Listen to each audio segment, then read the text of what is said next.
All right, today's question is about unconscious bias. So, what is unconscious bias? What does this mean? I think the term itself really needs to be explained more clearly because it can be a bit polarizing for people that A, don't know what it means, or B, don't know how to recognize it. So, what is it? First, what unconscious bias is, it's things that we think that we may not be saying consciously. Okay, so we might have a thought or an assumption about somebody that's of a different race, of a different gender, somebody that's just different than us. We might layer on an assumption based on what we've seen from someone like that before, make that assumption, and then make decisions aligned with that assumption without testing if that assumption is really true. Okay, so I like to ask myself when I'm in a situation like that where I'm making kind of mental shortcuts and I make an assumption about somebody because a pattern I may have seen before, I say, how do I know that? Based on what? How do I know that to be true?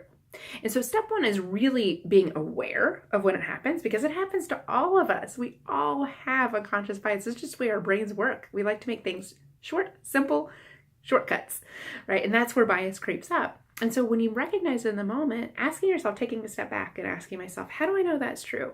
Based on what information? Okay, and this is what our allies do really well. Men and women shared that if someone says something about a woman, maybe she's not ready for promotion because she has a family at home or something like that, a male ally would say, hey, how do you know that's true? Based on what? Let's ask her before we make that assumption and make that decision. So unconscious bias is a real thing. Check yourself. I check myself often. I am not above it myself. And then in the moment, ask yourself, how do you know it's true? Based on what?